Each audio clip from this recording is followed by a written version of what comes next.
Where the civilizations of the East meet the civilizations of the West flowed the longest river in the world, the mighty Nile. Along its banks was born one of the most flourishing civilizations that history has known. Today, 2/3 of the population of Egypt are farmers, or fellahs, as they are called. And although the total area of Egypt is 380,000 square miles, the cultivated area is only 12,355 square miles, a narrow ribbon of rich and fertile land along the banks of the river. Each year, the river renews this fertility, and the very life of the fellahs is dependent upon this annual bounty.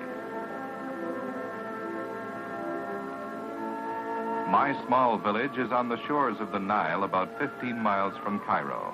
Its name is Geziret El Dahab. It is similar to thousands of other villages in the Nile Valley, and our way of life has changed little since ancient times. The great majority of us are Muslims, and our religion means much to us. Each morning, Sheikh Ibrahim, who is in charge of the mosque, is the first to awaken, and it is by his call to prayer that the signal is given for our daily renewal.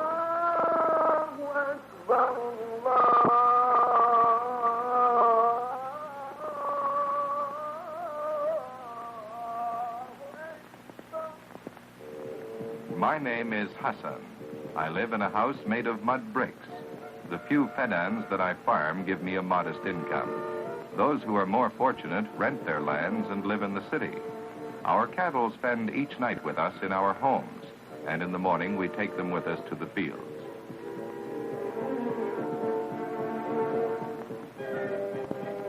There is very little rain, so we depend upon the Nile for all of our water needs. To help irrigate our land, we sometimes use a long drum-shaped instrument called a tambour. It is kept at home and taken to the fields when needed.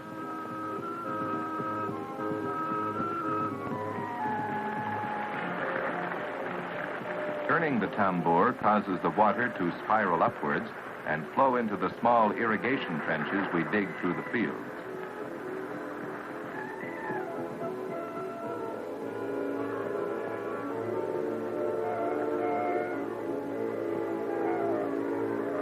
When the Nile River floods, the water sinks into the sandy soil, and from November to July, the months of the drought, we can obtain water from wells. Water buffalo turn the large wooden wheels of these wells, no different today than in ancient times. These wells are called se'iyah. Small pails attached to the wheels bring the water to the surface, where it pours into the irrigation ditches.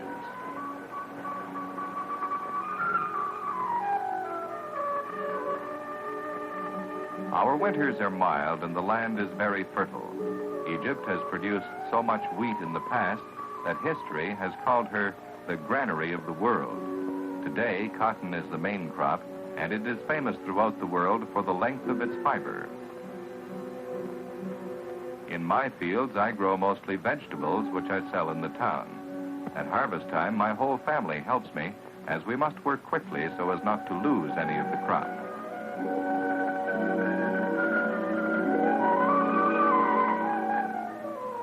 We also grow a great deal of clover, which is fed to our cattle. It greatly increases the quantity of milk our water buffalo produce.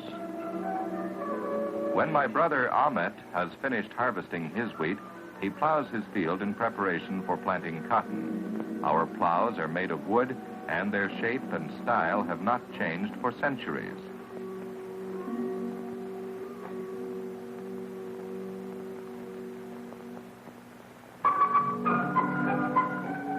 Some of the villagers are specialists in the making of the baskets we use so much in our daily lives.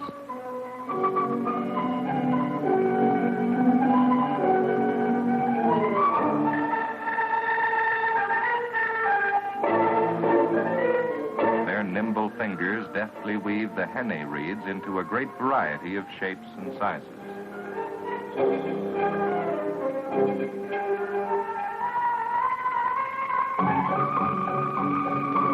During the periods of drought, hundreds of workers are busy on the banks of the Nile, gathering the fine silt left there by the retreating floodwaters, made into crude mud bricks. Stone quarries are too far away, and the stone too expensive for us to use it in building our homes.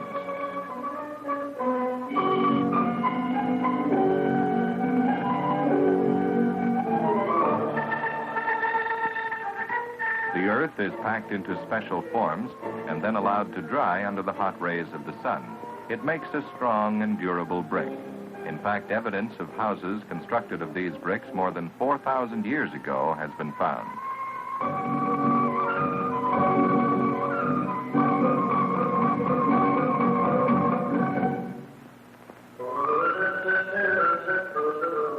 The village postman provides our link with the outside world. His first visit out of courtesy is to our security officers. The security officers, or police, are recruited from among ourselves. But there is little crime in our village, for we consider ourselves to be all members of one family. In fact, most of us are related by marriage.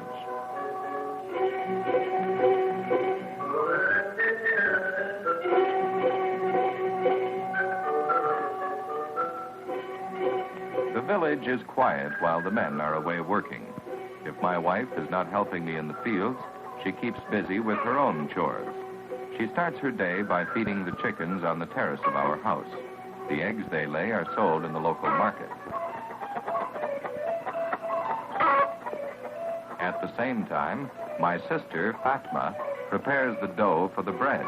It is made from maize flour. Every family bakes its own bread in the small outdoor ovens that are found in the yard of each house.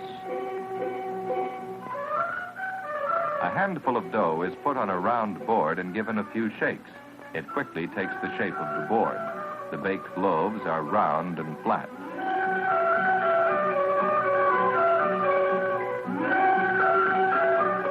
My daughter, Nafisa, is the prettiest girl in town. At least I think so. But that doesn't keep her from doing her work just like other girls her age. Balancing water jars made of clay or copper on their heads, the women go each morning to get the clean water from the public fountain.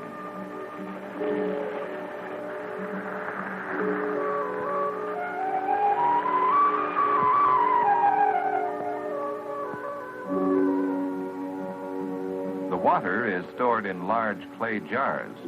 This method of storage comes down to us from the ancient Egyptians who had the same climatic problems. During the very hot days of the summer, we drink a great deal of water.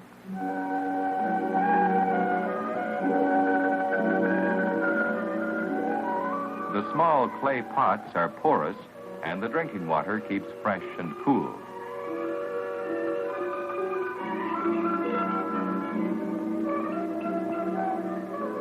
Although some of our women have accepted complete emancipation, Islam forbids a woman to uncover her face before any man not of her family. A piece of cheese, a green onion, and some bread are prepared for my lunch, which my daughter brings to me each day in the fields. My daughter meets the postman in the village, and today he gives her a letter addressed to me.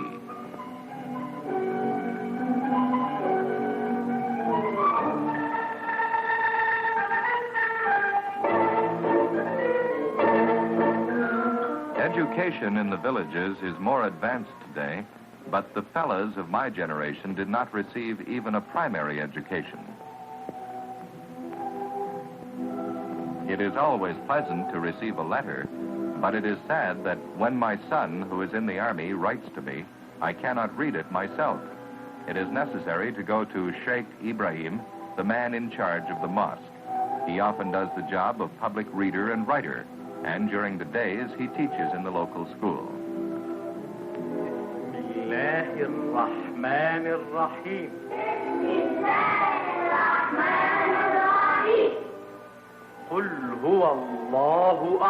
Today, each village has its own school, and our children receive their first lessons by reading verses from the Koran. The Koran is the Bible of the Muslims, and it was inherited from our prophet Muhammad. ولم يكن له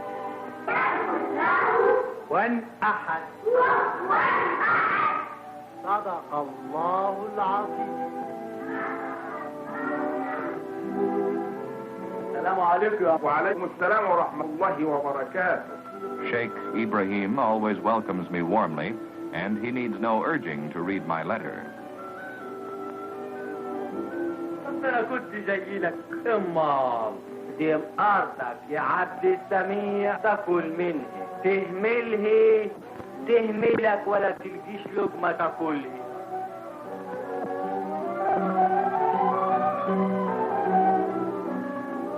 Left to herself, Nafisa loiters in the field. She is young, and her heart is happy. Not too far away, a young man, Bakri, is dreamily playing his flute. We Egyptians love the music of this instrument.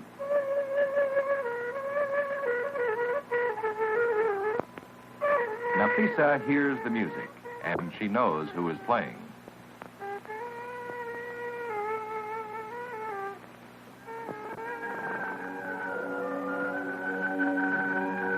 They have been friends since childhood, and now they are growing up.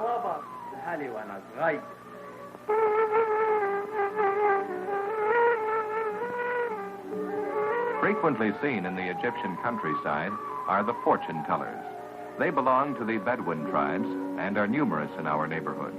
For a few cents, these people claim to be able to read the future in the special sand they carry with them in a handkerchief. Nafisa and Bakri are very interested in their future. The fortune teller gives them each a small stone to which they whisper their wishes. The stones are tossed onto the sand, and the fortune teller shows them how their positions have formed two crossing lines. This foretells a happy union that will take place soon, in 2 days, 2 weeks, or 2 months. This only confirms the happiness they are both anticipating.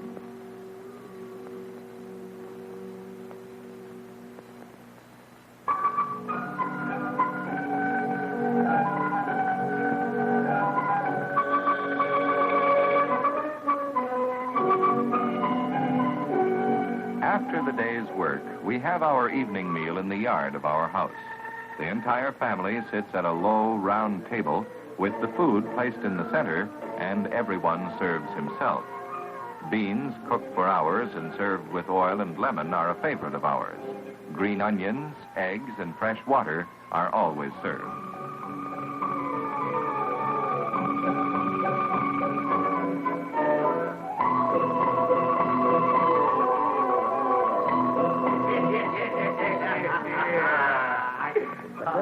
The local coffee shop is our meeting place, and this Friday, our day of rest, I have arranged to meet and discuss the marriage arrangements for my daughter. Bakri is accompanied by his parents, but I am alone, for according to Islamic law, it is the father or guardian of the girl who makes all her decisions, and she must abide by them.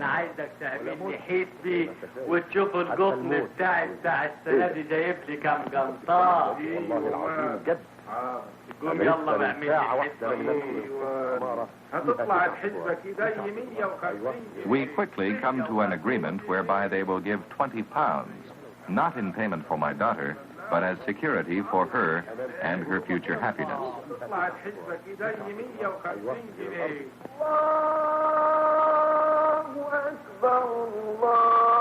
When we hear the call of the muezzin, we purify ourselves and assemble in the mosque to pray.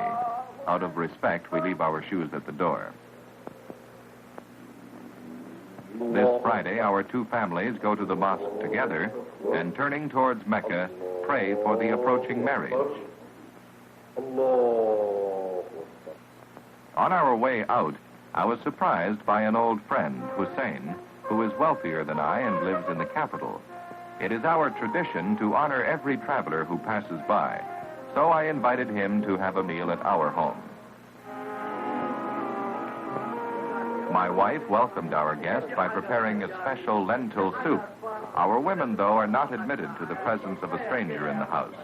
Although individually we are poor, we fellas form the majority of the population, and it is through our combined work that the wealth of the nation is built. I was able to persuade my friend Hussein to stay and attend the wedding of my daughter.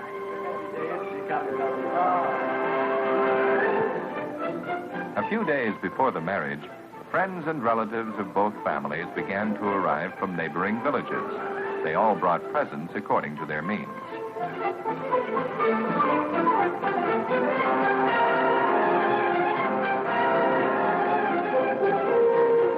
Even the sheikh of the neighboring village honored us with his attendance. Early on the morning of the wedding, the town is alive with excitement. Festivities start after the signature of the marriage contract, which takes place in private. A tournament reserved for men and children is organized in the center of the village. It is a duel using sticks that we enjoy on all important occasions. While the duel is in progress, the bride and groom, each in their own homes, have a solution of henna applied to their hands and feet. This solution is intended to bring heaven's benediction to the marriage.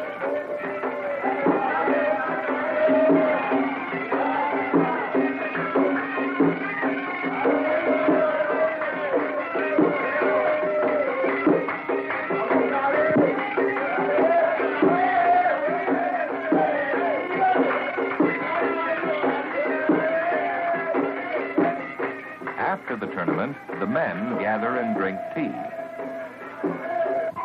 In the afternoon, the procession starts. It will take the bridegroom through the streets of the village to his new home, where the bride is already waiting. The windows lining the route are filled with women and children cheering the young bridegroom.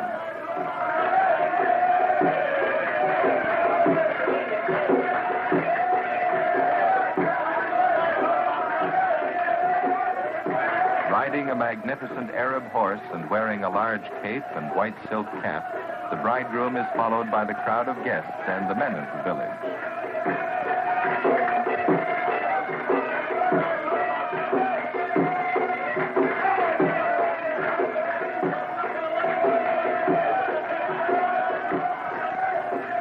Arriving new home. This home will see the growth of a new family of fellas.